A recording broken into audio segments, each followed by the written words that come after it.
Welcome to Live, Let Thrive, a podcast about the Airbnb life, the share economy, and everything in between.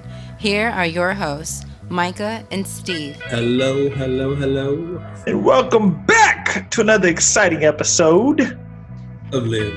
Let Thrive. Myka man, what's up? What's up, Stevie Stacks, man? How you been? Kicking it old school. Kicking it old school. Sounds like old. Well, you got some exciting news for the fans, don't you? Yes, sir. Before we get into that, this is episode 103 of your favorite Airbnb, VRBO, Homeaway, Turo, share economy, yada, yada, yada podcast. And we're happy to be back. Yeah, happy to be back, man. So, yeah man. I got a new baby. Got a new baby. Congratulations. Dive right into it, man. Thank you, sir. Another baby girl. Another baby girl. You up to what, 3? 3 girls, man. Three That's girls, crazy. man. Yeah, there's no hope for me. No. You going for it? You going for a boy? Man, I'll tell you what. I'm gonna keep trying, man. Oh, you are? Yeah, it's funny. I got a physical the other day, Yeah. and this older black woman was the one, taking my blood, and I didn't want to look and all that. And so she was asking me about, just small talk, get my mind off of it. And pretty much saying that, and I told her I have another daughter. She goes, "Oh, you got all daughters, huh?" I was like, "Yeah." She said, "Well, you just ain't hitting it right." Come on, man. So yeah, man, you really gonna go for another boy? For a boy? Yeah, why not? Oh man, you Well, got 5? Yeah, why What not? if you have a girl? That's fine. We'll keep going. My thing is a house for each one. I got to get at least one house for each kid. No doubt. That's what's up. Have some good financial planning ahead of you, man. Get them all a house. Because that's it. Yeah, each house is their college, right? If they choose to go that route. Yeah. If not, whatever. It's their starting ground. It's their starter home investment. Keep it rolling. Yeah, man. That's cool. Yeah, man. You have to keep going. You about to have what, 4 or 5? 5, actually. 5 after this. 4 after this. That would be 4 after this one. So, to dive right into it. This is gonna be a good episode. It's me and you and I. Yeah. And we're gonna have some fun, talk some shop, and talk some good Airbnb share economy stuff. Yeah, man. I saw you writing notes like a crazy man. Oh, yeah, I had a bunch of stuff this week, man. But on to your notes, though, because what have you been up to? Like, how's your Airbnb? Because honestly, I want to know about your automations because, you've been real busy because you've been busy with, having a baby in the hospital. How's your Airbnb been going? Man, it's crazy. I couldn't do this without automation. Automation is everything, man. Yeah. And it's like just having a cleaner. Just having a trustworthy, cleaner that goes in there, does an awesome job. And that's everything, dude. Because, hold on, let me adjust this real quick. And because before, like I said, this is, going back to the previous episode, my wife was doing the turnovers. And, and man, of course, she's been pregnant for the last 9 months. And there's no way she's going to do it. And I didn't want her to do it. And, so anyways, that's why I hopped on that turnover B&B, got the cleaner in place, got a good one, and she's doing good work, and something on that too real quick. Because you got to stay on them. And I just got an Airbnb question right now on my watch. I try to not get alerts, but this lady asked me, should we bring towels? And this is an older couple, so they're old school, you know what I'm saying? Yeah. So after I'm done making my point, I'll let you talk, and I'll tell them, come on, man, you know better than that. Yeah. You need to automate that too. Get you a VA for $3 an hour. They'll answer that question for them. You see? But yeah, just having that cleaner. They do pretty much the turnovers and everything. And it's been a lifesaver, dude. And I've got on that. I tried this app that Your Porter app that AJ was telling me about. Mm-hmm. I need to have a sit down with him, man, because I can't figure that thing out. I've tried. It works sometimes it don't work. It's not been working, and it's just like, I don't know. I mean, it's a confusing. Have you ever tried your porter? I haven't tried it, but my boy Josh lives by it. So I know it's legit because he does it for his property management, for his short-term rental property management. So I've heard good things about it. What exactly does it do? What is your Josh porter? Josh Attaboy? Yeah. Yeah, he it pretty much you can set up the greetings, you know, the message as soon as they book, it automatically sends them, oh, thank you for booking, or whatever you want to put, you know, and it fills in their name, whatever. And then like a day before, it sends them the address and all the information, house rules. You know, you can set it for a week before, you can set it for a day before. It sounds great. It looks great. Sounds great. Like, yeah, I can automate all my messages coming in, going out, and then when they leave a day before, you can set up, hey, you know, this is what we need done before you leave, and then you can, you know, an exit thing, and just all the message automations. Which I was like, oh, great, this is gonna save me tons of time. But man, I just can't get it to work right. I've been trying at it, and like I said, sometimes it works, sometimes it don't. And I just I need to get with somebody on that. Yeah, I've heard a few people talk about your portal. I heard it's pretty good once it's up and running. But yeah, I've been using Smart B&B. But yeah, your portal, I heard it does just as well. But yeah, man. But other than that, I've been on the house hunting. Not house hunting. Let me rephrase that. The land hunting journey. I really been trying to just been trying to find some land with no HOA, and that's proving to be impossible if you're going to go to one of those new build lots. So you have to go farther out and just find some land that's just sitting there and then buy it. So I was looking at Cedar Hill. Then I realized I ended up driving into a damn near $700,000 to $1 million neighborhood. Bunch of football players and their kids were out there, you know, professional. That's where like the professionals live at, out in Cedar Hill and South Grand Prairie. But yeah, man, that's just pretty much been looking for a lot. Matter of fact, if any of our listeners know where any lots are, Arlington, Mansfield, Grand Prairie, Cedar Hill, with no HOA, holla at your boy. So, yeah, holla at me. But other than that, man, yeah, that's what I've been doing. Just trying to come up with the ways of automations, better automations. But I got everything pretty much automated now. Really trying to grow. I want this new house built. So people about the automation thing, and people, you know, some people refuse to. Well, they don't refuse. They just don't jump into it. Say, I'm gonna just handle everything myself. That's fine and dandy, but I mean, I just by this alone, I proved I can go. I'll say make a baby, you know, have my wife carry it for 9 months, and then I could, we can deliver it and have me in the hospital and not worry about a damn thing, and the house would just be running smooth. We can bring life onto this planet with automation. That's how strong it is. You know what I'm saying? Yeah, man. And there's people that are just trying to hustle and keep themselves busy in the wrong ways. And I've been hearing that more and more on these business podcasts. You know, they've just been like, you know, just why you can pay people to do almost everything nowadays in every aspect of your business, but you can't pay them to think of the big ideas and the big picture for your business. You got that straight off the Bigger Pockets podcast today. Yeah, I heard that a few days ago, but I was like, that's mind blowing. You can't pay him to make those big decisions, big ideas. That's definitely the truth, though. That's the truth. You can pay anybody to do anything for you, man. Seriously, it's funny. Last night I was making some updates on our website, and I was sitting there trying to Googling stuff on WordPress. I was like, man, forget this. I just went to my VA. I told him, hey, I'm gonna send you a task, send you a video, send him a video of the task, put it on his work schedule, and he already has it done. So, you know what I'm saying? It's just a matter of doing stuff like that, you know, getting your time back so you can focus on other things. That's the most valuable thing in life, right? Yeah, time. It's your time. Can't get it back. But yeah. Have you ever heard of bit.ly? Bit.ly. What's like that? These little links that people are using to I guess it'd be good if you go Airbnb Underground or whatever. It's like a link you can put into Airbnb after somebody books. And after they book it, they click on it, and like you can set up instructions for them. Like, hey, here's the instructions for this, this, and this, but it takes them outside of Airbnb for the link, which I didn't know you could do it. But Norman stayed at an Airbnb, and he showed it to us. He was like, hey, this might be kind of interesting. I was like, oh, dang, you know. But if you want to take them outside of Airbnb, but you can put the link in the messages and it'll shoot them over to like this link website. If you can give them the full instructions, how to get in, all that.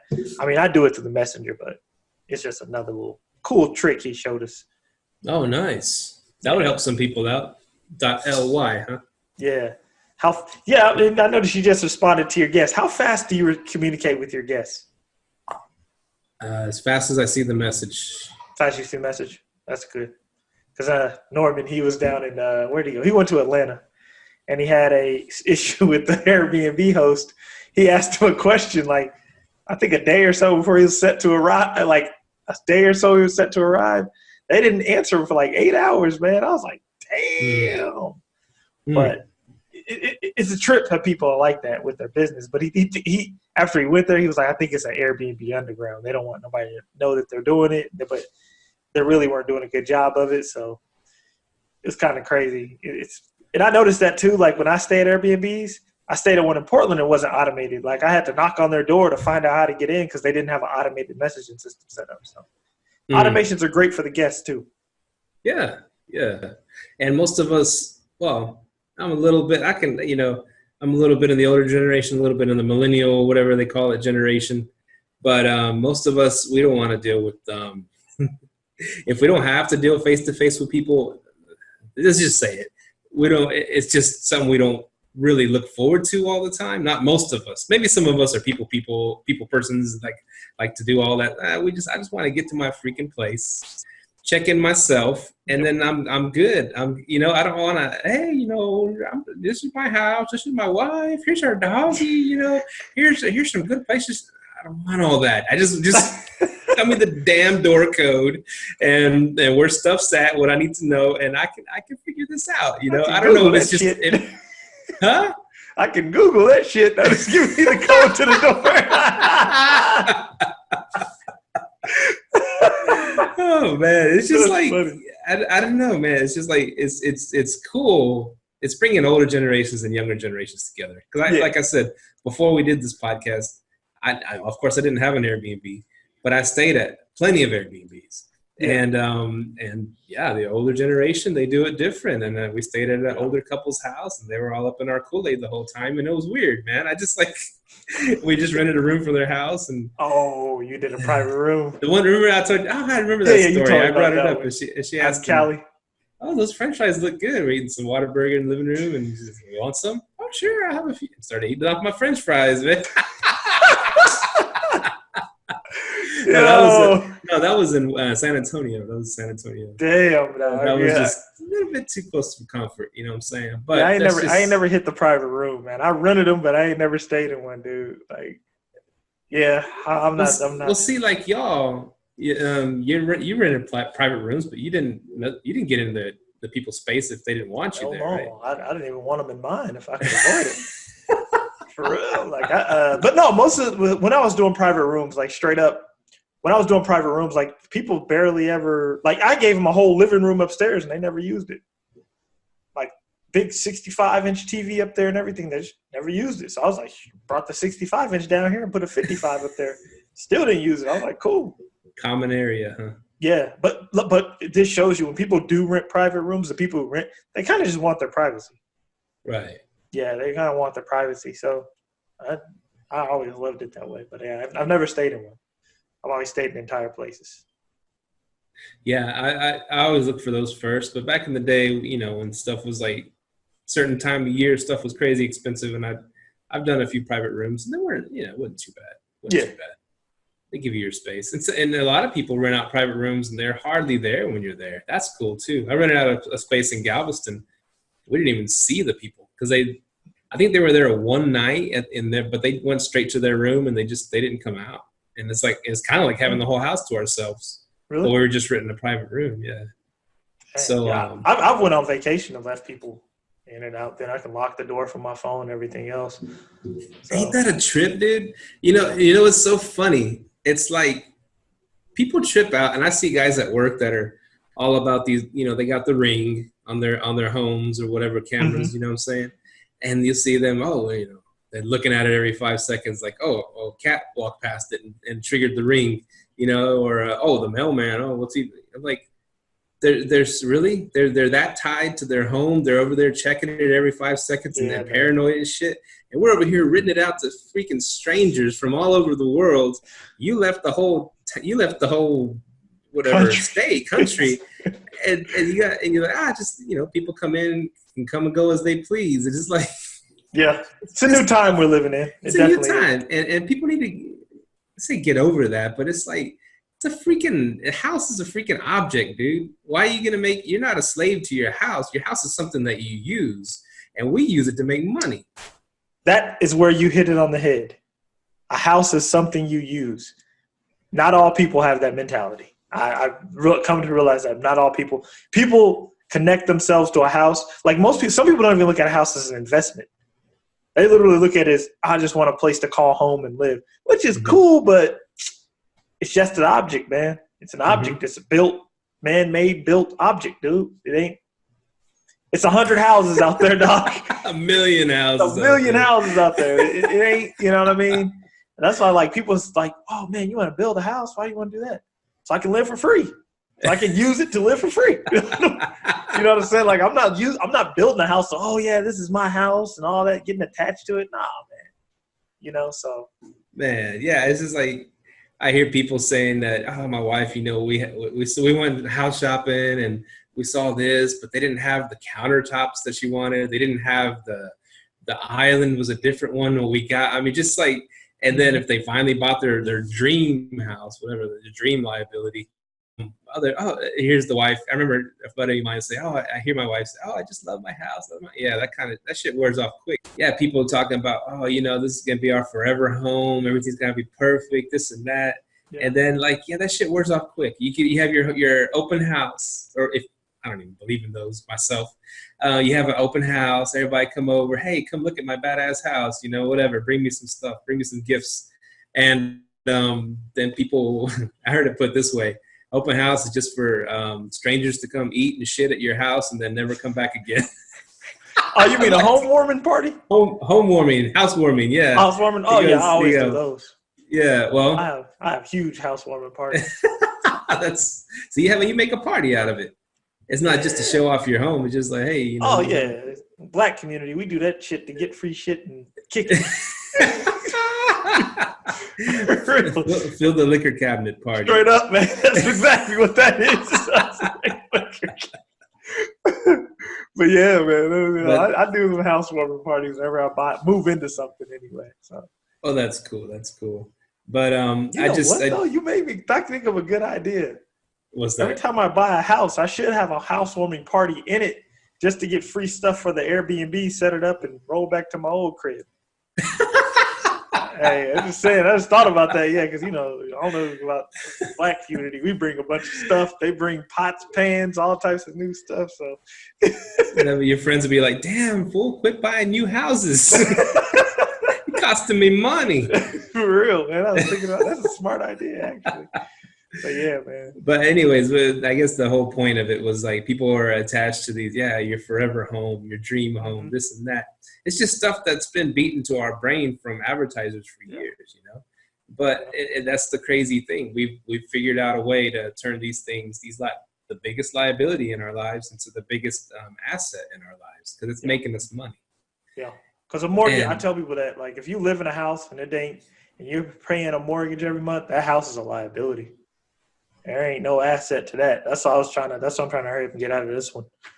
I could rent rooms, but it's like, man, I need my own space. So that's why I'm like, man, I got to get back to that. Because you're right. I was looking over Robert Kiyosaki's cash flow quadrant. And he said it, man. The house is the biggest liability, man. Mm-hmm. So. There's a dude I follow. I didn't mention any names, but one of the podcasts I follow. And he said, buy property where it makes sense and live and rent where you want to live. In other words, the higher end you go on the rental scale, the more bang for the buck you get. Mm-hmm. And he says, because he'll rent like $2,000 or $3,000 a month houses that are like pretty much practically mansions and stuff that will cost them a crap load of money to buy, to maintain, taxes and all that stuff. He likes to live in like upper scale, housing. and then and rent it. But he buys the the starter home, whatever, 1,500 square feet, because that's where the money's to be made. You know what I'm saying? Really? Yeah, that's his philosophy. So he can go live in a really cool place in a cool part of the country, rent a really nice house, and get a bigger bang for the buck. He don't have to buy that giant, house that he has to maintain and all that stuff. That's the way to think about it too. Yeah, because you do have to throw in those maintenance costs in there. Yeah, and the higher up you go, the further your dollar goes, and as in renting, Yeah. And that's one good thing about arbitraging apartment buildings. You ain't got to worry about maintenance. Yeah, and maintenance is one thing. Like, how's your lawn care? Do you have that automated? Oh, shit, yeah, dude. Yeah. I listened to you a long time ago because I was telling you about these things, I was trying to mow the yard, and you said, man, I got rid of all that shit a long time ago. All the lawnmowers and weed eaters. He said, you got a lawn guy that knocks it out. Yeah. And so that motivated me to say, man, I'm gonna look into that. And I asked the lady across the street because I saw, the guy that was keeping her yard up. And I asked the guy himself. He said, yeah, I'll mow your yard for like, $35 front and back, edged and everything. I was like, shit, yeah. Yeah, man. I just work some overtime at work and do nothing at work and let someone mow all my yards. Yeah, but that's cheap, man. I'm telling you, lawn care, dude. Yeah, that's an easy one to get rid of. That's like after I got rid of my lawnmower, weed eaters, all that, it turned my garage into a gym. See, man. And it's healthier for you too, right? Straight up, there you go. It's healthy. You got your time back, man. Get your time and your workout. Here's one thing that I just crossed my mind before we started this podcast. You hear this crap a lot. Living your best life. It's like a thing you see it. Mostly women put it all over Facebook and Instagram. Whatever. We're sexist, whatever, on the show. Call us whatever you want. We just call it as it is. But they put, I'm living my best life. And, all these good inspirational quotes. Guys do it too. Whatever. Anyway, I already lost half our listeners. But you hear that term thrown around. I'm living my best life, whatever. And here's the thing. What people don't mention, okay, you're going to these vacations or you're driving the car that you've always wanted and you're paying a shitload for it. And then you're living in your McMansion, paying a crap load for that. You got the threads, the shiny objects that you always wanted. The debt is just freaking mounting and mounting and mounting. You're over here I'm living my best life. But what's cool about the share economy, you can hack your best life. Hacking your best life? Hacking your best life. I'm going to coin that, man. Steven came up with a new term, hacking your best life. Not living your best life. You're hacking your best life. And what I came across, man, it was like, man, you can have the house of your dreams, a beautiful house, all, decked out. But you can have that house making money for you by Airbnb in it, right? Yeah. At least part of the year or whenever you want to, whenever you travel. You can go on those vacations, but you can hack that with travel cards, you know what I'm saying? With rewards cards and stuff like that. And then you could have the car of your dreams, and then you can just turo it out, part-time to pay for the damn thing. So that's paid for. House is paid for. Travel's paid for. And then I was thinking too, I've always wanted a Rolex, right? Oh, you got your Rolex? No, I'm not. Your Rolex? Damn. I stumbled on this website. It's called acquiredtime.com. You heard of it? Yeah. No, I never heard of it. Yeah, you can rent the watch of your dreams, and it's like a subscription-based model. You can anywhere from 150 a month to 350 a month, somewhere around there, depending on the watch. And I just looked at it. I just glanced at it, and I thought of it this way. If for some reason, I got this idea that's starting to build steam and this and that, and I got to start rubbing elbows with the higher ups. I could rent me a watch for a month. I could rent me a $30,000 watch for a month, for $300, and then be shaking. What if you lose somebody Rolly, dog? Huh? What if you lose somebody's Rolly, man? Well, no, well, there's conditions. It's just like they got insurance on them, just like an Airbnb, like a car, like your house. You know, they got their insurance policy too. Stuff Okay. like that. I'm just saying. I just started thinking of it like this. You're out there, you know, you got some nice threads. I'm sure there's a place where you can rent threads too online. If it hadn't been thought of, it's going to be thought of. And then you can rent your Armani suit. You can get your Turo car for that week or whatever. Make the rounds, start shaking hands, start telling them about your investment opportunity. And then we're like, wow, man, shit, did you see his watch, his Peugeot watch, his Hublot or whatever? Man, dude, every month got a new watch. Yeah. I'm just saying. And you know what, though? I've been hearing people make money off that lending, off them peer-to-peer lending apps. Oh, yeah. Like them rollies and stuff, man. But a rollie, man, I don't know if I let nobody trust nobody with my rollie, man. I hope they. Man, that rollie's low end on that website, dude. There's some higher end than the rollies. Yeah, there's some. To me, I've always been a watch fan. I don't know about you, but I see some of these watches that are just they call them timepieces. First of all, the time. It's a work of art on your wrist. Yeah, and there's some like way more expensive than the rollie. The rollie I want is probably like around $8. I can get it for $8 or $9 grand, right? That's not too bad. Yeah, you get maybe up to maybe 10 grand at most. And but these watches are like 30, 40, 50 grand, man, for these watches.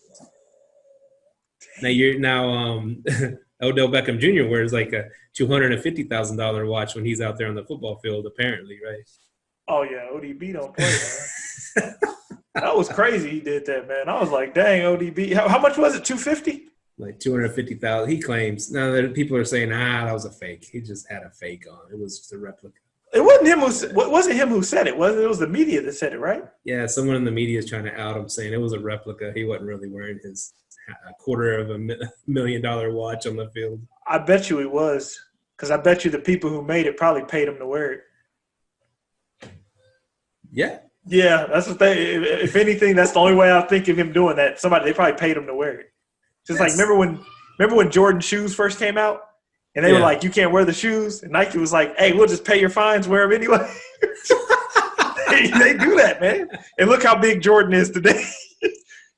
Right. Got your ROI on that one, dude. Oh man. So, anyways, hacking your best life. That's what it's all about. Hacking your best life. You can have everything you can. Just you can hack it, man. Yeah, that's gonna be the name of this episode, Hacking Your Best Life, because I'm sure trying to get another house hack popped off. Definitely. You're tired of paying a mortgage, huh? Straight up, man. My mom was like, "You really about to build a house so you ain't got to pay a mortgage?" Yep, man. That is my goal. But yeah, man, that's really what I've been doing. And then been working these crazy ass hours too, man. Like it shows me I'm happy those 7 months I was off, I was able to automate everything. Cause like, man, these last 2 weeks, man, I've been working like 15-hour days, get off at 5, go back in at 11 at night. So damn. Yeah, man. So it's like, man, but then I was like, dang, and then I can make money on the side without doing nothing at all. You know what I mean? So it's been pretty good though. Been pretty good. But yeah, man, it's a lot going on. I applied for one of those business lines of credit with Cabbage. Oh, how'd that go? Man, they approved me for $2,600. I was like, $2,600? Yeah, I'm like, what is this? Yeah, but I guess it's because like I've never done business with them, but I connected like all my accounts to them. But I'll see how long. But that was like the initial. I just did it like before we started the podcast. I just did it. Okay. So yeah, we'll see how that plays out. See if they give me a little bit more. But yeah, because I'm trying to transition everything from personal lines and personal credit cards to business credit cards and business lines of credit. So I tried some of them hacks. Like you told me, tell them that you tell the audience about your hack that you tried. That was which one? Well, Adam James. Remember Adam James gave you some credit advice? Oh, yeah. Well, you get your credit utilization below 30% to 30%. And yeah, like I lost 100 points on I lost 100. I went down 100 points. Then I went back up after I paid off. I think I paid off like whatever it was down to 10%, down to 30%. And credit score shot right back up. It's been going up ever since. They updated me today, said I just went up another 30 points. So yeah, man, It's killing it. It legit works. That's cool. And that wasn't the only way to do it. He said that you could get your rapid rescore. Rapid rescore. Yeah, that's one thing too. After you do what you do, but like you could also raise like the credit limits on your credit cards. Yeah. Or you can open, even I've been reading about it too. You can even open some secured credit cards, and then and start getting to where those are at a good, where you have a good history on it, and then they'll automatically give you what Yeah, $3,000 the reason why, credit. And then there's also caveats to each one. If you open them, you have to remember, be careful if you're like trying to buy a house or anything, because it'll start popping up that you're getting these lines of credit. So I tell people, really, as soon as you buy a house, go get a whole bunch of credit cards. Just go ahead and start opening them up. You get a whole bunch of credit cards, like have about $600,000 in credit in your name, just sitting there. You ain't got to use it. Just have it there. Nice. Yeah, so I did some of those things, and it's been going up too, man. Just just a few little hacks here and there can get your credit right. Yes, sir. What I was, you had mentioned, like you said, you want to be able to house hack to live for free. And one of the things that you've been interested in are the next gen homes. Yeah. And that's when you have a house, the main house, and then like a little house behind it or something like that. Attached to it, yeah. It's attached to it. And you can rent that out, as your Airbnb. It has its own entrance and everything, right? Yeah, it has its own entrance. They call it next gen homes. That's the kind of house I'm going to get built, is a next gen home. It's really next generational, meaning you put your next gen in there, and then the next gen, it goes on like that. But yeah, I'm about to see if I can Airbnb or house hack that thing up. And now Arlington's shady as hell, right? Ooh, I'm happy you brought up Arlington, man. I was about to. We actually got a question from Arlington too. But yeah, go ahead. What were you gonna say about Arlington? Well, you said that for no reason they just banned next gen building or whatever in Arlington. Yeah, I was. So I went to a home lot because the next gen homes came from Lennar Home Builders, Lennar. If you guys are interested in like looking at these next gen homes, just type in Lennar Home Builders. So what they did was Arlington was built. They have a bunch of communities of next gen homes. Whenever you see Lennar, they built a next gen. So I went and I seen they had some lots down in South Arlington. So I said, let me shoot out there. Me and my mom shot out there, and my son, and we went out there. And I started talking to dude, and I started talking about customizing the floor plan. I didn't even talk about the next gen because I already knew what it was. And I told him what I wanted, and he was like, "Oh yeah, man. You're talking about those next gen homes with those two living spaces." He goes, "Yeah, they banned them in Arlington." I'm like, "They banned them?" He was like, "Yeah, they don't let us build them out here, so we don't build them out here." He goes, "Everywhere else," he goes, "to get to those, you have to go farther out, like North Fort Worth and Keller. They have them out there, but they're like in Keller, they're like 700 G's a pop next, But so Arlington, I don't know what Arlington's up to. I think Arlington's trying to gentrify the entertainment district. And I think they're trying to push people out, certain people out, which I'm telling people right now they're about to gentrify the entertainment district. And that's why I actually sent Steve a house today that was for like $130, but then I ran the numbers on it and it didn't fit the 1% rule. So I was kind of scared about it. So yeah, man, it's just Arlington. I don't know. Like Steve has some good stuff on Arlington, how he looks at the rental rates out here. Well, I had to, I guess, man, the only thing is they're being business friendly as hell. Yeah. They're just not being very residential friendly. Yeah. Like I said, we helped build these multi-billion dollars worth of stadiums, and we don't get to profit out of them at all, which sucks, Yeah. Our tax dollars help build these shits. They wouldn't have been built without our tax dollars. And some of us have multiple homes here paying taxes. And the thing is, and then it comes to the point, okay, we're going to build a brand new Ranger Stadium, Texas Live. This place is going to go off. Oh, by the way, we're going to ban Airbnb where you can't make a penny off this shit. And it's really messed up. But you were saying, well, houses are popping up in Arlington for sale, and would it be a risk if to try to do Airbnb, to get a good return or risk, getting lower than the 1% rule, which is, if the house costs $130,000, you want to make at least, $1,300 a month off that house, right? Yeah. That's the 1% rule, 1% of what the mortgage is. Whereas a lot of people are buying $200,000 houses and hoping to get like $1,400 a month in rent, which is way lower than the 1% rule. And so the thing is, what I was saying was the only way I would look at it as like a good investment is maybe in the entertainment district, and maybe if you can Airbnb it, or if you're not allowed to, whatever, just tread water until that eventually expands and they start making more parking lots and hotels. I mean, that might be a good play too, because then you get a good chunk of change for your home, I would think. You think they'll make no more? They're going to try to expand that parking lot? Well, if more stuff starts popping up, like they build another hotel, that hotel is going to need its own parking lot. Yeah. And they build another, I'm just saying, if get in the way of progress, yeah. I mean, if you do a play like that's speculation. So, Yeah, in the hotel industry, they about to. I do feel like at this point, I was kind of skeptical about it being the hotel industry, but I think it is the hotel industry in Arlington. Plus, the hotel industry, they get their main money, all their money from pimps, anyways, and sex trafficking. So they ain't trying to lose that money. Just being serious, man. Like, no, what's funny was, I have an Airbnb in Arkansas, right? So the Airbnb in Little Rock. So the Little Rock Hotel just got sued for renting an entire floor to sex traffickers for months at a time. Yeah, they got sued. And we all know that's where they run all that shit is hotels and motels, man. Hotels can't rent out every single room every single night. No. That's how they make their money. No, man, that's how they make their money. All that sex trafficking and crap that goes on, they finally got busted down there. But yeah, and another thing I'm noticing too is how they're. I'm just kind of learning a lot about land ever since I just started trying to build a house. Like, they can put so when you can put land restrictions down, right? So let's say you buy a plot of land, right?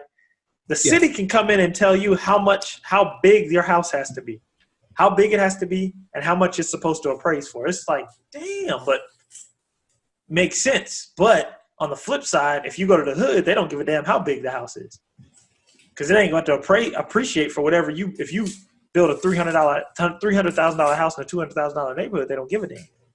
Right, but if you want to go to a $500,000 neighborhood, they ain't gonna let you build no $300,000 house. Which I understand it, but it's just like, damn, but really ain't got no freedom out here when it comes to trying to build a house. So that's why I told you I might start looking at just buying another property. I don't know. Out in the sticks? No, something in the city. Buying another rental. Buying a rental. So I don't know. And just sticking around your house. Yeah, staying here. That's a possibility. And I'm like, I don't know if I want to, but the extra cash flow, it helps. But so yeah, that's what I'm looking at too. Just like kind of sticking around. Now, would your current house make sense as a long-term rental? No, wouldn't hit that rule. Right now, it would hit the rule right now. Yeah. I ain't checked it, but long-term renting this with the amount of square footage, with the amount of repairs you would have to put into it, it ain't worth it. Like personally, if I have a long-term rental property, I want it to be 1,500 square feet or smaller. And it controls, especially in the South, that's where you make your cash flow. Now let me ask you this too: when you did enroll for the hot tax and all that stuff back in the day, you did everything by the book and all that, and that now they got you on record as you used to Airbnb out of your house. If you'd have never, no. Oh yeah, I did. I'm sorry. Yeah, I did my house and my condo. Go ahead. Right. And so you got the letters in the mail warning you not to Airbnb and all that stuff, or you get fined. If that had never happened, would you consider just Airbnb-ing out the whole house and then hop into the next one? Yeah, no, actually. No. Because when I sell this house, I'm going to use part of this money to get the new house and use the other part to pay off my cars. Once I pay those two off, because my plan was to walk into my new house debt-free. The only debt I'll have is student loans and mortgages. Right. And, of course, we got Adam James to handle the student loan part. So we got the mortgage stuff going on. So you got the wolf working on that? I haven't got them working on it yet, but I have a plan I already had a previous plan in place before I talked to him. So if that plan doesn't work, then I go to him. If that plan doesn't work, then I have a third backup plan to pay off all my student loans. So I got three ops. Yeah. But, yeah. Huh. It's I mean, it is a beautiful thing being debt free, man. There's no doubt about that. It's like, and we discussed that on the show. I mean, should we pay our debts or should we buy more properties? You know what I'm saying? And I think there hits a point where, well, shit, if it was 2010, the clear answer to that is snap up them properties, put those debts on the back burner. Mm-hmm. But now it's 2019 going into 2020. Everybody and their mama got into the rental game, and they're spending way too much for these houses, driving up all the prices like crazy. We're to where no one profits. Then they're dropping all the rental prices on them, and it's like kind of it's a race to the bottom. You know what I'm saying? Mm-hmm. And it's like maybe that's the point where you're like, okay, I'll hold off on buying rental properties now, and I'll start knocking out some of this debt. So it's like the question isn't just a clear-cut question. It depends on what time, what's happening at that point in time with the economy and with the real estate and all that stuff. I also say it depends on what the debt is too. Like mortgages, if they're paying for themselves, you can kind of hold off a little bit, but just make sure you're not over leveraged. That's my whole thing. Make sure you're not over leveraged. Make sure your long-term numbers work, and then your Airbnb numbers work, and just make sure your leverage game's on point. So you're not you're not a refi till you die kind of guy. I was gonna do that, but I'm like, well, he don't say it's your damn mortgage rate goes up, your interest rate goes up like double if you turn it into a freaking rental. Like I've inquired with Wells Fargo before. Oh, you got a 3.5 rate or 3.75 rate. It goes, if you turn it into if you want to do a cash out refi, the thing is your rate's gonna go up to like 6.5 because it's a rental. Yep. Oh, shit. I don't know if it's worth doing it. You know what I'm saying? After all the fees and stuff, you get a little chunk of money out, but after all the fees and stuff, plus your monthly mortgage goes up, it's just, is that really worth it? This is kind of where I'm at on the refi thing. Refi money you have to pay back anyway, right? So use your Airbnb. If you're doing Airbnb, this is what I tell you. If you're doing Airbnb, make sure you're doing everything through an LLC so you can build up your business credit. Then you ain't got to just sit there and keep grabbing money from your mortgage. You can just grab money from your business. Yeah. Because they'll give you like lines of credit at the same matter of fact, you can get a business line of credit at 5.5%, 4% for the first year. So let's just say 5.5%. You can just keep refining at that rate or getting access to money at that rate, and then just pay it back, like especially if you're flipping or buying, doing BRRRR or whatever, That's how I look at it. And you made a good point. We were texting the other day, and I had asked you, man, I said I think I want to do another house hack, get me another rental. I got the itch to turn this one into a rental, do another house hack and this and that, and hopping into the next one. And you were like, yeah, you had said, well, this next house hack should be your last, and then you should start looking at creative financing after that. Yeah. And I thought about that. That's interesting, man. We don't have to keep moving.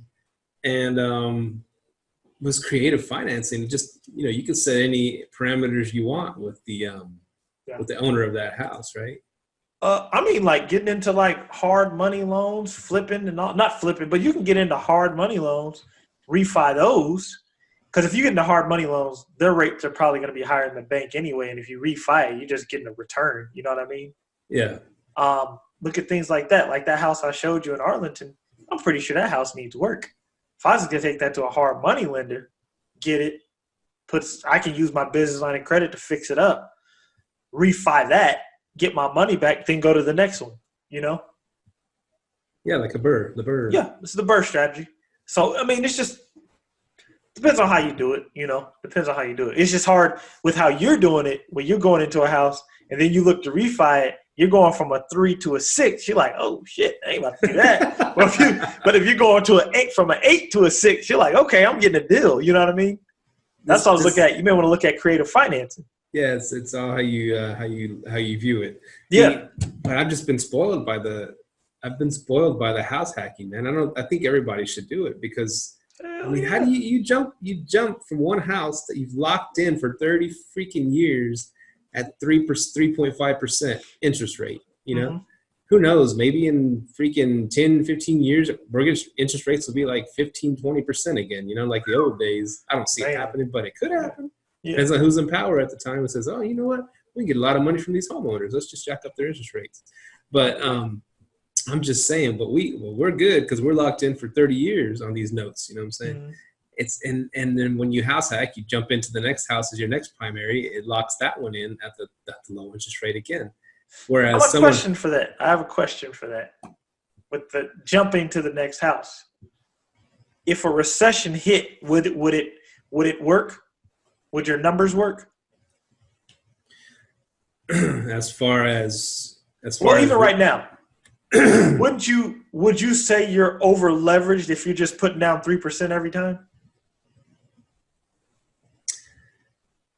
It depends on the house, depends on the mortgage, you know, how much the mortgage is and stuff. I would say on 2 of my 4 houses, I feel a recession would not hurt those 2 at all. Because the first one I got during the last recession, which is the 2009, when I bought it. And the next one I bought a few years later when did I buy it?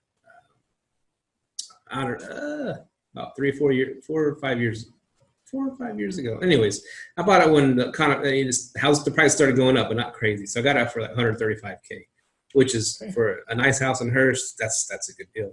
And the next 2 houses I got, I did pay quite a bit more on them. I got the low interest rates, but I paid more on them. And so I think for sure the first 2 I'd be safe on. And the second 2 would be, you know, I could at least probably get down to breaking even on them if I had to rent them out. You know what I'm saying? Yeah. Or lose money. But I'd say half of my portfolio is knock on wood, recession proof. Recession proof? Yeah. Okay. But and what the refi till you die dude, he goes, when a recession does hit and people start handing all their keys to the banks and stuff like that, he goes, you can go there are programs out there that you can go in and talk to the banks and you can like restructure your loans. Yeah. And so there is help. I mean, banks don't want all these houses back, just like they don't want your cars back, right? Correct. And so if you go and you start talking to them and say, hey man, I can't afford this payment, anything we can do, or here's my keys, you know what I'm saying? Yeah. Or here's the code to my front door. Who uses keys anymore? Yeah. Only dumbasses use keys. But yeah, that's what I was wondering because I was like, yeah. Man. See, I don't want to alienate all of our fans, dude. I did the woman remark earlier, and then I called half our fans that use keys dumbasses. No, I'm sorry.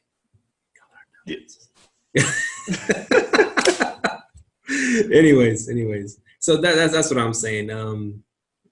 That it's risky, but there are options. So yeah, I can see how you're looking at it with your house. You're like, you can grab that money that it's worth right now and boom, you know, move on to the next thing.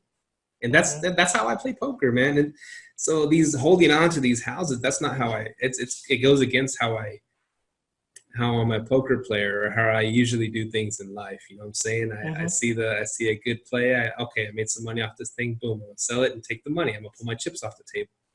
But I've been holding on to these houses and I haven't thought of it that way. So it's hard to time the market is all there is. Yeah, it's hard to time it. Because I would do something like, I know how to recession proof it if you do it. I would just say purposely buy in neighborhoods that are appreciated. Just go to schooldigger.com, hop in the house. When you move to your next house, just make sure it's about to appreciate.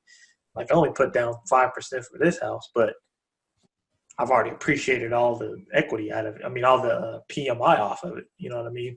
And I might just refi this just to a lower interest rate and don't take no money out. Yeah. Before 2020, and then of course your payment drops probably $200 or $300, you know, and then you're like, oh shit, you know what I mean? Yeah. You know, there's so many ways to skin it. So many ways to skin a cat, you know. But one more thing I want to talk about. Have you ever heard of opportunity zones? I've heard of these things. Yeah. I've heard of them. How do you feel about them? I don't know, man. I think I explained them to you on the show a long time ago. I kind of forgot exactly how they work, but I know it's more like they want people to invest money in the hood, and they give you and what's it called? Big ass tax breaks. You get a big ass tax break, and the main thing is like, for example, let's say you bought $20,000 worth of stock, and then it went up in value to $40,000. You sold it. Well, that $20,000 profit, you're gonna have to pay what, I don't know, 15 or 20% in tax on it, capital gains tax. Same things with a house. If you bought a house and you flipped it, you're gonna have to pay 15, 20% capital gains, whatever, give or take. And but if you bought in the opportunity zone and you held on to the house a few years and you have it as a rental, then you could sell it down the line and pay 0 in capital gains tax. That's pretty good. Pretty good. That's more than pretty good. That's pretty good. That's a game changer right there, bro. Now, the main thing is if the hood does revitalize and it goes up in value. Now, well, it is the hood. There's a risk that it's not going to, revitalize. Kinda. This is the flip side. I listen to a lot of Jay Morrison. This is the flip side of it. Let's say a dude makes $1 million and has to pay capital gains. He says, well, I'm gonna just buy a whole block. Then it's going to revitalize because now I own the block. Mm-hmm. Then I could sell those houses 0% tax. I just gentrified an entire area. Yeah. There's so many ways to look at it. It's like, damn. Yeah, it was part of the Trump tax break thing that he put. That was the opportunity zone. That was part of that. I like his tax laws. And his and then that's what started popping up was rich people started thinking, how can we do this? And there was and part of the way it's written, it says you can do opportunity zone funds. So you can become a fund and pull on all these rich people's money and, like you said, go buy a whole city block and revitalize it, whatever. And then they can make all that money, flip it, sell it, rub it down, and tax-free, right? Yeah, dude, that's crazy. Tax-free money. That's what it's so funny. It's not funny, but people are saying when people start, that don't know nothing about how things work or know nothing about politics, and saying, oh yeah, well, once we get this guy in, he's going to raise taxes on the rich, and they're going to pay for everything. He's going to raise taxes, all right. But the rich rich don't pay taxes, and they never will pay taxes. You're going to raise taxes. It's going to hit the middle class. We pay all the damn taxes. The below poverty line, they don't pay taxes because they're stuff they buy, yes. But as far as their what's it called? Middle class gets hammered. So if you're going to go have a candidate go in there, raise taxes, it's going to hit the middle class. The rich people don't pay taxes, or they figure out creative ways to not pay taxes. Why can't the middle class do that? Well, that's what we're trying to do. We're trying to get to that next level. Shit. Get some trying. That's what I'm doing. Got to get you a CPA, man. Get you some good tax. Yeah, I mean, yeah, man. Like right now, I'll just let you know. Right now would be a good time to have all your money coming through an LLC. Like if your money's coming through an LLC, like through Airbnb, man, it's some beautiful tax things you can do, for sure. Especially with tax season around the corner. But here was my tip of the day. I was going to give people to give you more exposure to your Airbnb outside the Facebook ads. I know we've been hitting you with the Facebook ads, but here's a thing you could do, especially if you have like an Instagram. This really works with the Instagram account because I've been really getting into Instagram, promoting my places on Instagram. What you do is tell your guests to take a picture of your place and hashtag it on social media on Instagram. And then let's say, hey, if you do that, I'll give you 5% off your next stay, and it'll help grow your business. Another good tip. Nice. Yeah. Off your next stay, not this stay. Next stay. Yeah. I'm keeping all this money. There you go. What's his name say? Myka don't like to lose a penny. Mike ain't losing no penny. I'm just letting you know off your next stay. But yeah, that's a good little tip I learned. I was looking around on social media because I've been really getting into social media growth. And man, it's a beautiful thing. It's it is a beautiful thing. And if you figure out a way to automate it, because man, the thing is with what I've been, man, I mean, these phones take a lot of our eyeball time as it is. Oh yeah. When you start going down, I don't know, you probably automated it somehow, but you start, oh man, I got a blast. I got to start hitting social media every day, start putting all these posts, this and that. I got it. Not only Facebook, but Instagram and Twitter, whatever. I mean, oh man, that takes even more automations, hours baby. Yeah, man, you got to automate that type of stuff, dude. Automate. Yeah, you got yours fully automated? Yeah, there ain't no way I can do what I do and work a full-time job, man. I have to automate it. Have to. Especially IT, man. You're always on call, right? Well, in this job, I'm on demand, meaning if I'm needed, I have to come forward. But yeah, man. So let's get on to the guest questions. I got a question. Oh, go ahead. For Ask a Myka. It's not from a guest or a viewer or a listener or whatever. It's from me. Okay. We're going to answer a Stevie Stacks question. Go ahead. Dear Myka. Okay. I'm writing you in concern of a strange situation that happened. See what happened? I got a message from these people asking about, how close I was to certain villas over there in Arlington, where it's a place where they do weddings. Mm-hmm. And I told them, 3 miles away, it's real close, blah blah blah. Okay, well, thank you. You can tell they're out there looking for a spot, and these people are from Tennessee. And so they're going to stay from the 14th through 17th of November. And so I guess they're still shopping around spots, whatever. Anyways, I get not even half an hour later, another person asked for those same dates and asked if for that same spot, how close am I to that spot? Mm-hmm. And do I have full length mirrors in the house? So obviously it's for a wedding, because the women got to get out. Women and men need a full length mirror, got to get dressed up, for the wedding, whatever. And so I said, yeah, we're real close to that place. I said, by the way, someone else just messaged me about that spot for that same weekend. Is there like a wedding or something going on? Which, we're coming in from the UK. They're from London. He goes, and we're coming in for town for a wedding. We don't know anybody from Tennessee, but they're probably going for that same wedding. I was like, okay, cool, yeah. So just let me know.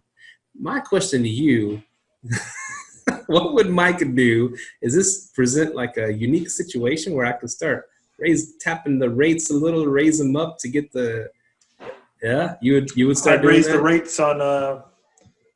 I'd raise the rates on one of them.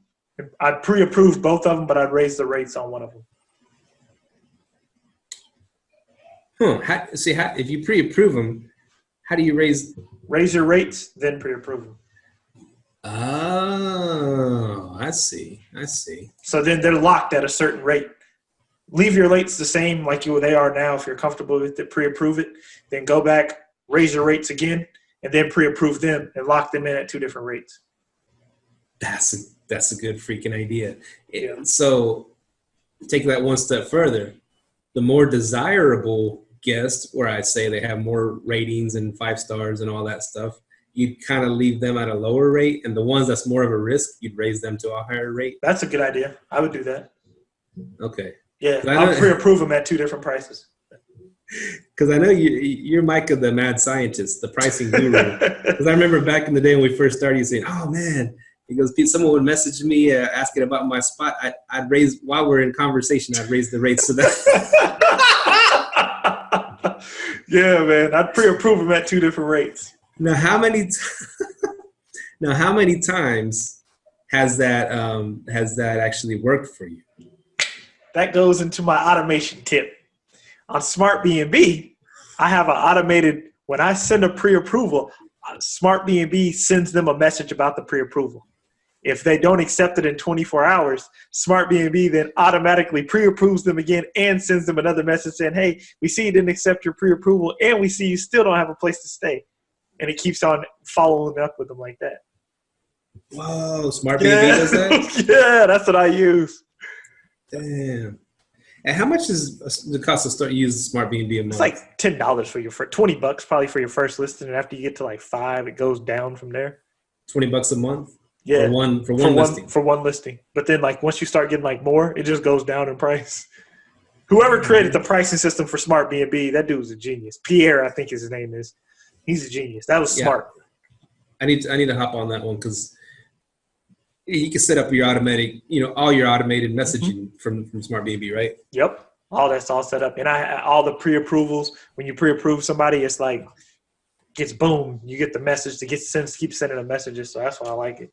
Now, do they do like the keyword thing too? Like someone asks, hey, what's the Wi-Fi code? So automatically it senses that we're Wi-Fi. And it's funny you asked that. The other day, somebody asked about my Wi-Fi, and Smart B&B sends me a email right off the bat. It's called I forget what it's called. It's called Intel IQ something, and it was like, hey, this person said something about Wi-Fi. Do you want us to send it? And I sent it off. That's sweet, Smart man. B&B's dope, yeah. Because you got hundreds of Airbnbs to handle. Yeah, so I just let a Smart B&B run it and handle it. Okay, so that answers that question, and that makes me think. It makes me think because I know for a fact that Amazon does that crap to us. I know for a fact. What do you mean? That we look at something and we put it in our shopping cart, or we're looking at it. You know how, of course, it sends tracers. Then we go back on Facebook or IG, we start getting commercials about that product, whatever that's called, skip tracing, whatever.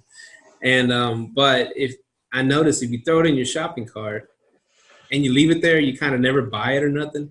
It will do like you said. It'll send you a message later. Hey, now it's it went down a couple bucks. You still want this? It'll give you alerts, and it's like, or it'll price things maybe a little bit higher because it knows you want something. Whereas if someone else looked at that same product on their phone, it would be cheaper for them. I'm like, they manipulate us. Or they know if people have been buying it. If people have been buying it, then it's like, okay, let's go up in price a little bit. Hey, this is going up in price. Then it sends you a message, hey, buy it now. Yeah, man, it's all types of ways to do it. But yeah, that pre-approval thing, that's the one. That pre-approval thing is dope that I used to Smart B&B. That's a good tip. That may be the tip of the day that I just gave y'all. I forgot about it until you brought that question up. So what's the percentage of like how many times that has worked for you to get a booking? Oh, if you pre-approve them, probably 90% of the time people will accept pre-approvals.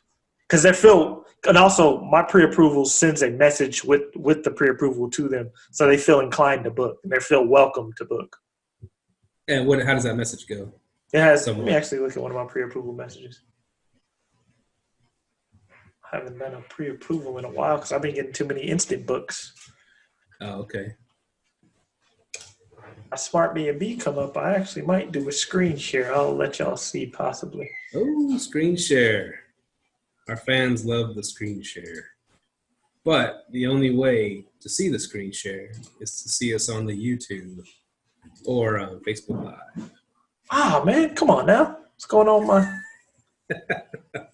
with your internet? Nah, I'm on internet. My Smart B&B is tripping. Okay. Because here's messaging rules. Oh, what were we saying? Go ahead. So are you saying like when you do send a pre-approval to people, that the percentage of just that action is like 90% they're going to book with you? Yeah.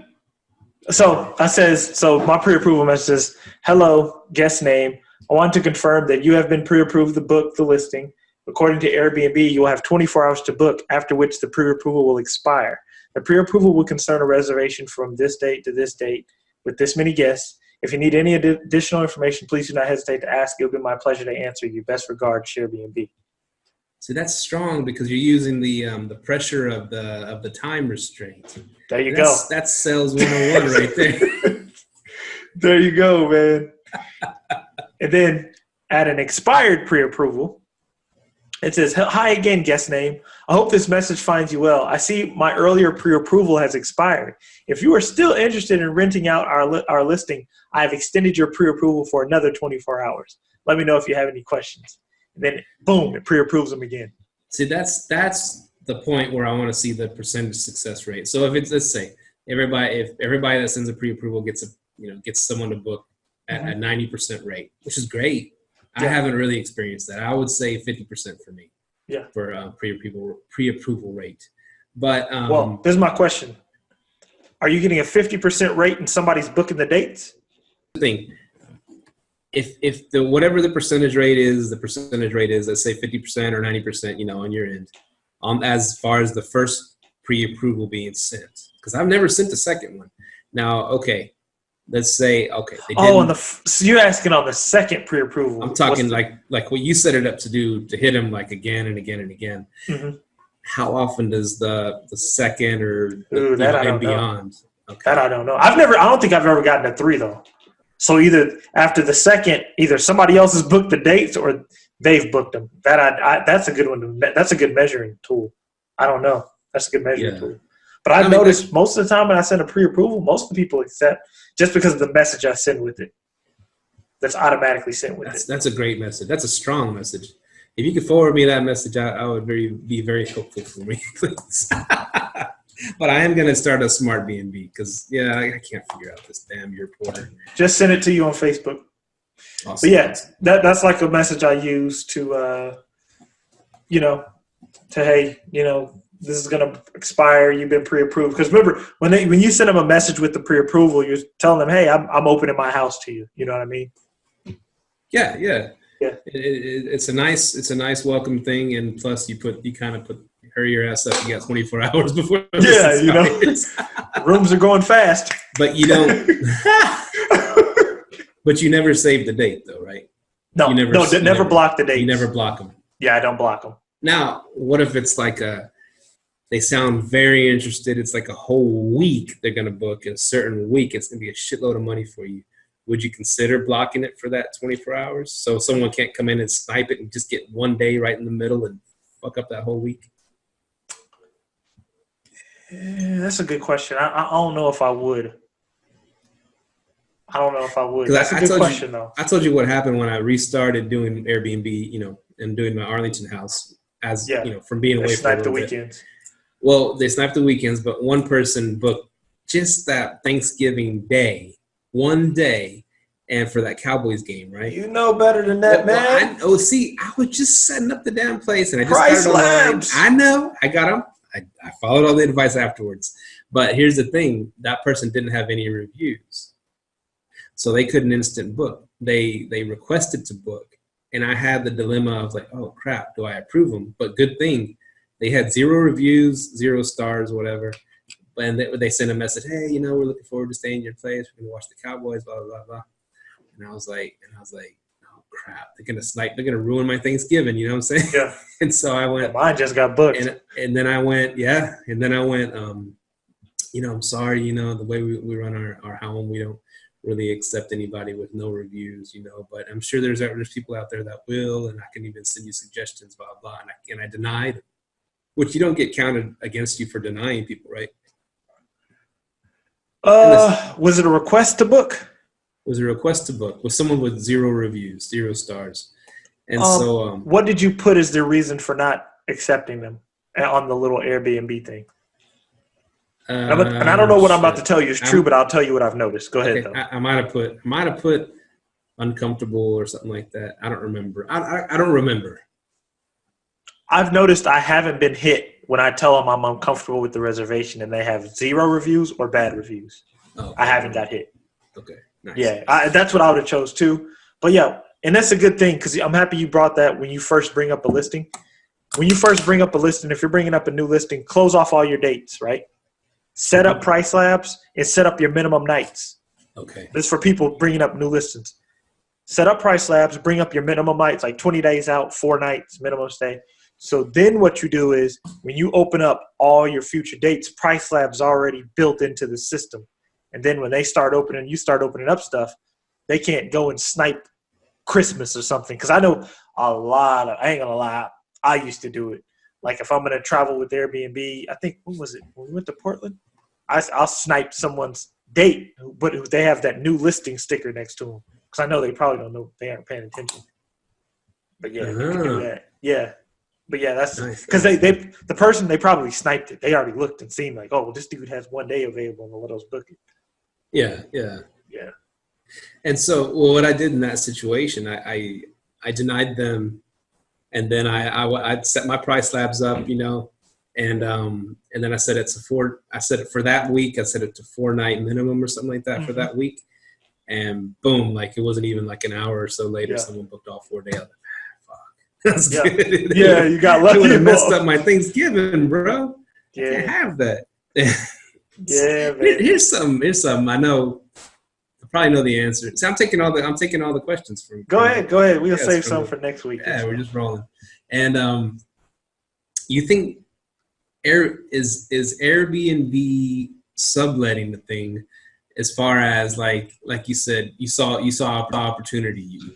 You saw like a new someone, Airbnb, and you can go out there, snipe some weekends for cheap. You can snipe some holidays for cheap, and then you can you can make like a listing off their listing and rent it out to someone else. Man, I've been seeing people do that heavy. That was heavy when they first got started, Really? but I don't think people are doing that no more. They found a way to stop it. I think they probably did. Because, like, if you weren't the person showing up, they probably ain't letting you up in there. Because I remember, who was it? One of our guests, Carter. She said she sniped some weekends in Vegas. They had it for like $40. She went to Vegas for like $80 in a weekend. Oh, they were like, trying. damn. Because it was an error. It was an error. I remember because the people in the Airbnb professional host group was like, "Oh, you shouldn't go, and you should give them their room." But you tripping? What? If they didn't have any prices up there, that's a personal issue. Yeah, I was like, hell no. Carter. All right, let's get to some fan questions. All right, let me see. We got Josh from Washington. This is a long question, man. It's a good question though. He said, "My partner and I are flipping a house through a JV agreement. I am the capital investor who is the sole owner of the property. My partner is responsible for rehab and selling the house. Nobody can lease the house for any purpose. All of these are stated in the JV. The rehab was done a while ago. The house has been listed on the market for a few months and not moving anywhere. My partner started pocketing income by listing the house on Airbnb without any written consent from me. It has been creating tremendous difficulties for showing since the property is always occupied, and Airbnb guests, of course, are not happy about open house or potential buyers visiting. And some of the potential buyers are kicked out by the tenants. My partner has been ignoring my request to cancel the listing. Surprisingly, Airbnb refuses to make any enforcement for this. All they are willing to offer is forward a letter to the host, and who is my business partner. My highest priority here is to sell the house and recoup my capital back. With Airbnb in the way, I can hardly do it. Any suggestions on how I can legally take the house back, remove it from the Airbnb website? Again, I am the sole owner of the house. There should be plenty of ways to do it legally. Can you please suggest one which is most efficient and causes less damage? I'll let you start with the answer to that, Steve. Oh, man. That's a tough. Your partner's kind of screwing you over in that respect. And I know there might be some money to be made Airbnb and all that stuff, but if it's still the other partners, one partner don't want to do it, the other one can't force them to do it, right? Yeah. You might have to take some legal action against them. Yeah, that's the only way. Because it depends on what kind of contract y'all made too, right? Always make a solid contract between you and your partner, just to minimize future problems that could occur. That's the only thing I can see. Maybe if you do have a good, strong contract, and take them to small claims court and get a ruling where you can't do that, and you have to put it up for sale because you have to both agree to do that. Yeah. I would say, take legal action. That's the only really way you could do it. I mean, unless you just went over there and started taking off the automatic locks and start sabotaging the Airbnb. I'm not suggesting that, but I'm just saying you could do that. But I'm just saying legally, just go talk to somebody.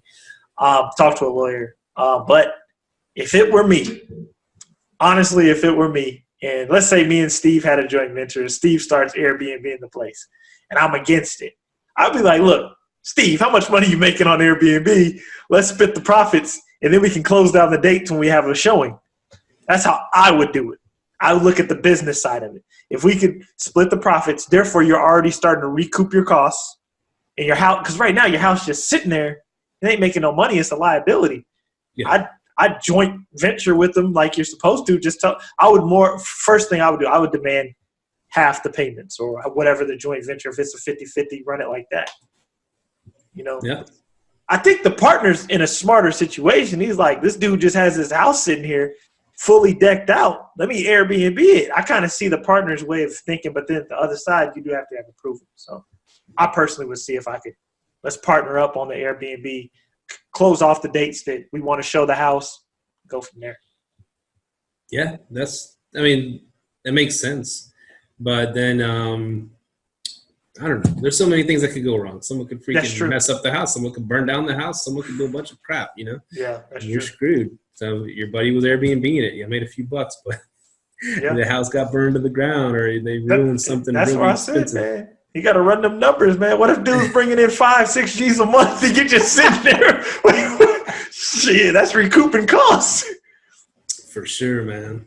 But yeah, man. But thanks. That's a good Go question. ahead. Good question. Josh, what you said? Who was his name? It was, Josh from Washington. Oh, is it Josh from Bigger Pockets?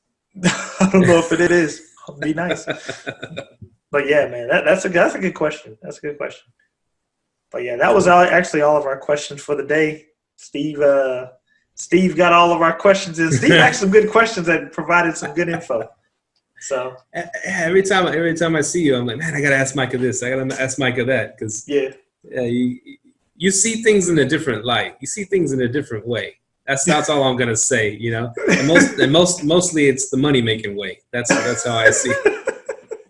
I don't do this for money, guys. I do it for time. And I just find other creative ways to make money. He does it for the money. It's all about them papers. Yeah, all about that paper, man. It's about that paper. You wrote a ton of notes on it. Let's keep rolling. You wrote a ton of notes. Did we already cover all this stuff that you wrote? Yeah, most of it's been covered, man. Yeah. Lifestyle should dictate your decision in arbitrage or owning. Toshiba Smart TV overtaking the TCL. And really?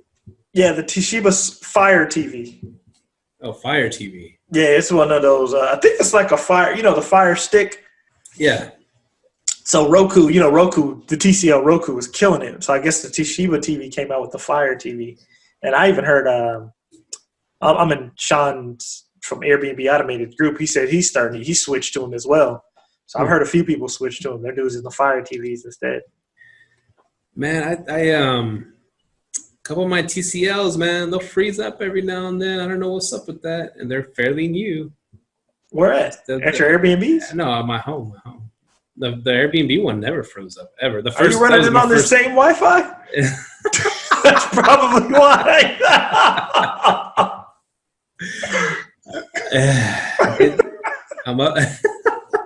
Here's the thing. I don't mean like freezing up just like as far as I'm watching the show and it stops. I don't mean like that.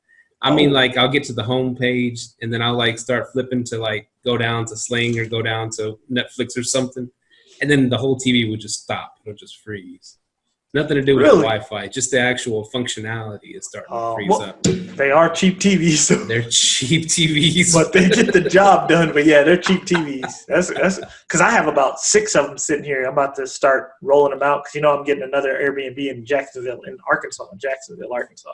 What? Right by the Air Force Base. Yeah. So arbitrage or what is it? Yeah, it's a man. I'm going to manage it. So let me kind of give you the backstory on it. My parents invest in real estate, and they've been managing my house down there. And they had a tenant just move out of one of their houses in Jacksonville. My mom, she's been managing my house and seeing how Airbnb works. And my mom's actually here right now. She's upstairs, and she's actually got some really good business growth about Airbnb from doing it. But she calls me. She's like, "Hey, we got somebody moving out." She goes, "You think that house we have in Jacksonville will make a good Airbnb?" I'm like, I honestly don't know. I'm like, but I've always been interested in going to a place like Jacksonville because Jacksonville, Arkansas has an Air Force base there, but it's one of those Air Force, the training bases. So it's like people in and out. After this group graduates, another group comes in. This group graduates, another group, and their parents come in. So it's one of those. So I was like, oh, damn, we could try it, Let's test run it. So about to get that one up and running and test run that. I actually may do a walkthrough on our Live Let Thrive IG for everyone. So, yeah. Oh, that'd be cool. Hell yeah. Yeah. See how we set up the how the Sharebnb sets up Airbnbs. Grow it, man. Got to keep growing. I need to jump into the next big thing. Yeah, man. Cabbage. I need to get some cabbage too. Oh yeah, look into it, man. I'm still looking into it. After they sent me that $2,400 approval, I was like, hold up, player, cabbage tripping. Should I tell people about my big idea that I got in the works, or just I don't want to put it out there not yet. Yeah, it's one for I want you, someone to steal my idea, but it's a very Airbnb friendly idea, and when I put it out there, when I start talking about it on the cast, it'll already be rolling. So, so I gotta get that going. We've talked about a lot of stuff today, I think. Yeah, man, we have. We're all over. Oh! I want to read something for you guys. And I texted you earlier today, and you said it got your juices going in a way, like you're wanting to, I don't know, your hustle muscle. It got you moving for the day. And so we got a new a message on our new our rating. How rate us, whatever that they do on iTunes for your podcast. And so this one is from their name. They put their name on there. Taylor, Taylar, like Taylor. The first time I heard Taylor? Well, I guess it's Taylor, but it's spelled Taylar. Taylor. Oh, Taylor. Yeah, I think I would say Taylor. Taylor. Okay, whatever. Her name. I'm not gonna say the whole name.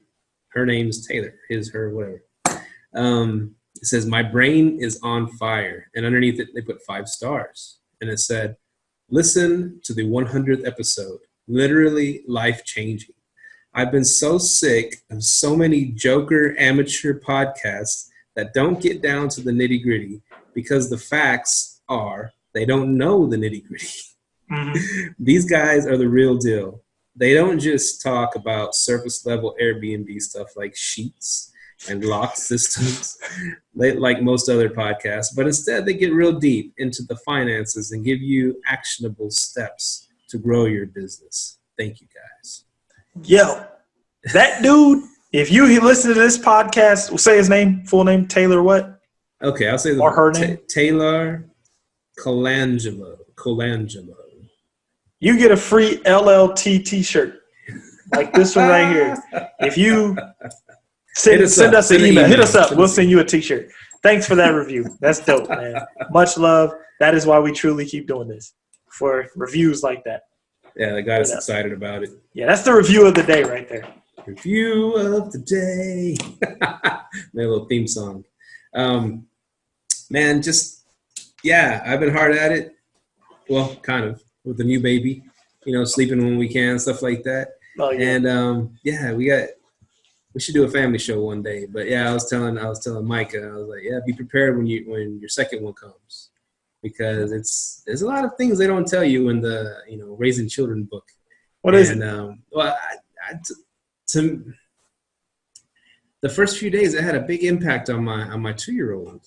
Oh, really? And when she was like used to being the center of the world, our world, she still is, and she's used to having daddy all to herself kind of thing, and she was taking it pretty hard at the first few days. She would clinging to me. She didn't want me to touch the baby kind of thing. Yeah. Yeah, it was getting real. Yeah, it's kind of intense. It was kind of like, it had me thinking about all kinds of like, wow, man, she was just the only, the only one here, and now we got another little baby girl here, and just wow, it's just it was just be prepared for moments like that, because they don't warn you about that shit. That's true.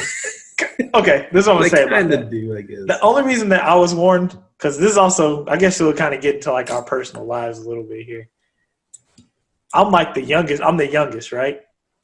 But there's a 6-year gap between me and my brother, and then there's my sister, and then my other sister. So from the youngest to the oldest is an 8-year gap.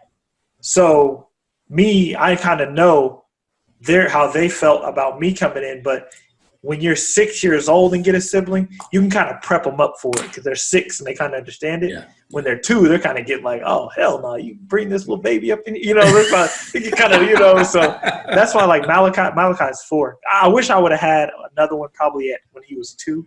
But at 4, I can kind of tell, like, I asked him, hey, you want a brother or sister? He'll be like, oh, I want a brother. I don't want a sister. I want a brother. But, he kind of can prep them for, hey, you are eventually going to have a sibling. Right.